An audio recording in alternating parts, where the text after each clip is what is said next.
しねえぞ。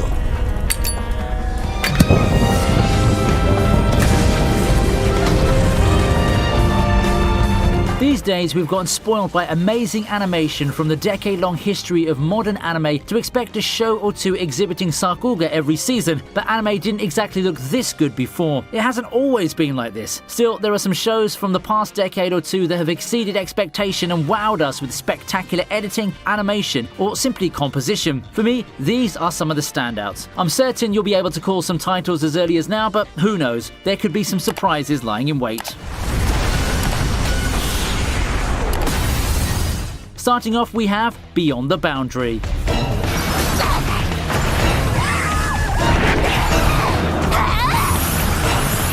Not what you expected, huh? Beyond the Boundary is probably not in everyone's expectations when talking about visually stunning action anime, and it's easy to see why. It had a niche fan base before when it was airing, but now it's been almost a decade since airing, no one really remembers the show much. It's not the first name to come up with when you go through your catalogue of KyoAni shows, and it's a shame. One of KyoAni's first foray into full-on supernatural action is an experiment gone right, in my opinion. Fluid action sequences and a perfect atmosphere for this dark action series helped buoy this show that unfortunately had good but not spectacular reception. It's not Shinkai or anything, but for its time, Beyond the Boundary also had some of my favourite sceneries and visuals out of anything airing in that season. We can also thank KyoAni's visual directing for that one, and I think it's easily one of the studio's strongest points.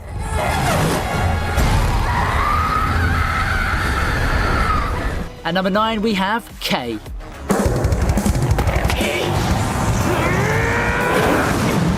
For those who were around in the early 2010s likely knew K for one thing: the filters. Before No Game No Life made it cool, K was known as the charismatic show that had the unique tint thing plastered on the screen all the time. I also meant that it's known for one thing: its stunning action sequences. Make no mistake, K is a show that carries with it a lot of cool rebel energy, if you get what I mean, and that strong point gets accentuated even more with its art and animation. Overall, K just looks simply beautiful. The visuals vividly capture the atmosphere of the bustling city filled with skyscrapers, and the fights are, as the video's title suggests, visually stunning. It gets especially great when the people start soaring and the camera angles capture the impact of each object's motions. K, as well as the succeeding season and the movie, is a series that takes you on a literal thrill ride, and while the screen filters can be a bit hit or miss, the animation is definitely a thing to laud.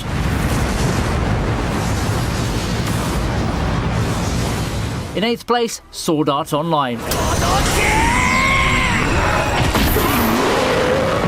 In a contrast to the first entries now, this is a show that needs no introduction. With the series still going relatively strong for its decade-long run, pretty much everything that can be said about SAO has been said somewhere on the internet. No matter what your opinions on the franchise as a whole are, however, one thing cannot be denied. In terms of production values, SAO is king. Sure, there's the meme Kirito shot and other hiccups, but taken as a whole, SAO is a show that undeniably looks good. A1 Pictures themselves don't have the most stellar reputations, but if you want a show for them to demonstrate their skill, you can just point to what's become their flagship title. By the time the series reached the War of Underworld arc, there was Sakuga almost every other episode, coming at us with some of the most extravagant lights and fireworks the franchise has ever seen. Though over 100 episodes, 2 movies and counting, and all the extra anime content, one thing has remained consistent with SAO, and that is its excellent art and animation quality.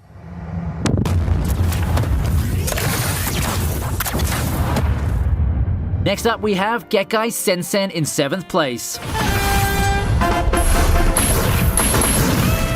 Nowadays, it seems that people know Kekkai Sensen more for its ending theme. You know, the first season's very popular ending sequence that has been parodied quite often. That fact gives me mixed feelings because while I love how the show's getting some love, moving past the ending sequence, I legitimately enjoyed this supernatural foray into Hell Salem's Lot with the ever-trusty Leonardo watch on our side. The episodic nature of most of the episodes may not be a lot for people, but for those who just wanted their dose of urban fantasy action, you'll be in for hell of a treat. Studio Bones really went all out for this decent niche title to produce what I believe is one of the best animated action series in 2015. The great art and animation help support the character writing which many have praised, and what you get is a title that unexpectedly exceeded all expectations that I had. It's also got another season which likewise delivered the same goodness, so the fun doesn't end in just 12 episodes. We proceed to Movie Land with Garden of Sinners at 6.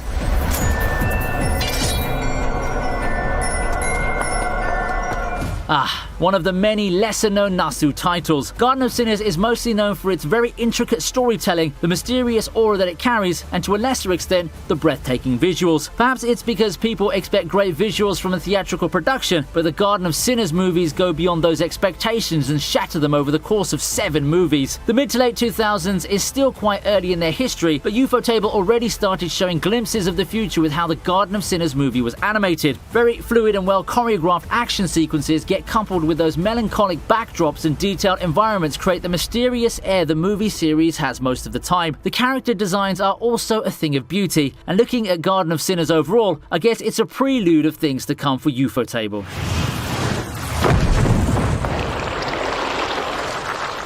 Now, before we continue, I'd like to mention that we finally have a Discord server, so check the link in the description after you finish the video and join the community for giveaways, events, anime discussion, and other fun stuff. Now, let's continue with the video.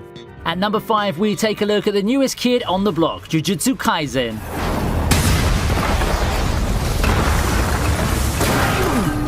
It's finally time to talk about the cool kid of the 2020s, Jujutsu Kaisen. To say that Jujutsu Kaisen's best point is the animation, I feel, would be doing the anime a very minor disservice. When it comes to the world of battle shonen, I personally feel that Jujutsu Kaisen is more than the sparks and flashes. It's got some creative usage of its cast, goes slightly past norms while keeping in line with the established tropes of the genre, and introduces us to some really nice fight setups. But I can't blame you if the first thing that strikes out to you for Jujutsu Kaisen is its animation. I mean, Sakuga is just everywhere in Jujutsu Kaisen. We can talk about the Hanami fight, or half the things Gojo does, or Fushiguro's glorious moment at the tail end of the series. Almost every episode, there's something in the visual spectacle that is Jujutsu Kaisen that makes people's jaws drop. Jujutsu Kaisen is the newest addition to the ever-growing library of anime titans to take the world by storm, and it made the best entrance that anyone could hope for.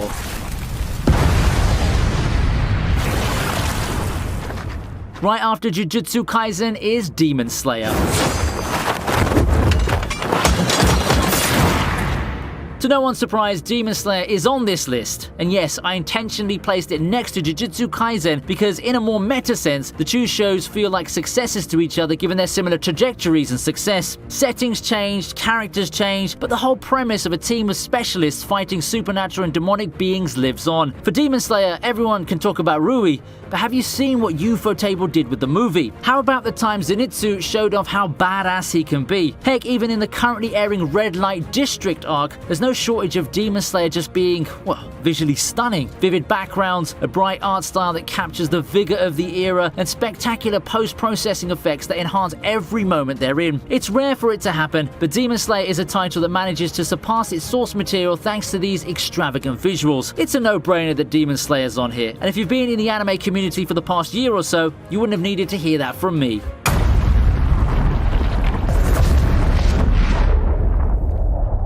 We open our top 3 with Mushoku Tensei.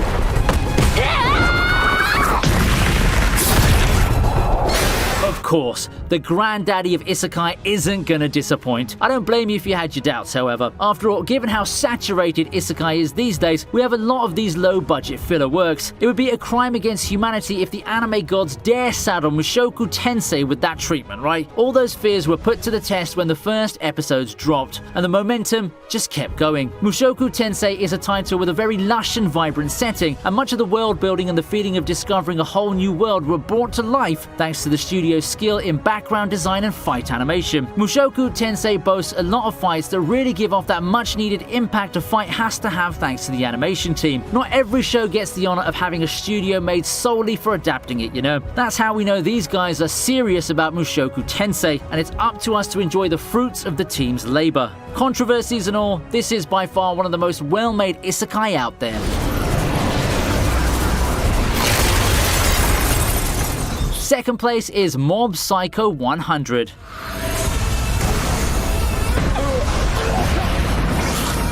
Again, I don't think that I need to tell you anything about the amazing visuals of Mob Psycho 100. An amazing series in its own right, people all over the world have loved Mob Psycho for its interesting characters, engaging plot, and of course, the godly animation and fight sequences. In fact, you could be around back when people were up in arms because the title didn't win Best Animation in one Crunchyroll award or something, but that's besides the point. What I'm here to highlight is the cinema tier aesthetics that Mob Psycho has. It looks deceptively simplistic, the art, but when you start seeing the fight sequences, sequences, how the powers get presented, and how everything just moves and reacts according to the events you're seeing on screen, just prepare to be blown away. Art and animation is not Mob Psycho's strongest suit for me, but it sure is the one that strikes out among its peers. Mob Psycho 100 is an adaptation that showcases the power of an adaptation. Just like Demon Slayer, it's a title that shows how being able to see and hear things brings you a way better experience than just reading something.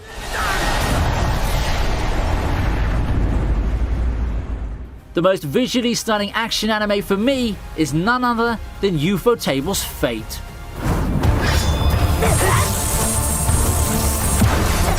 Fate's Stay Night didn't have the most glorious art. It's not that Dean's Stay Night is absolutely awful, but it's a show that didn't do too much to bring the Fate franchise to the mainstream. Back in the mid-2000s, you'd be laughed at if you thought that this little VN adaptation would soon turn into a money printer in the world of mobile games and anime. Fate struck gold when Ufotable got handed the reins to adapt both Fate Zero and Unlimited Blade Works, and it just snowballed from there. Finally, Fate had an adaptation done right, and it couldn't have found a better studio to do it. One of the best modern VN adaptations, the two anime continue the series' momentum, and before you know it, we have a multi-billion-dollar franchise on our hands. From the very smooth fight animation to the amazing presentation that really drove home how overwhelming the noble phantasms are, Ufotable's Fate has everything you'd want from an action anime if we're talking about visual presentation. And that's not even getting to the Heaven's Feel movies. If you're looking for a long franchise that can fill you with hours of exciting fights and visual spectacles, Ufotable's Fate is here for you. And don't worry about the notorious watch order. You can just go Zero, then UBW, or Heaven's Feel.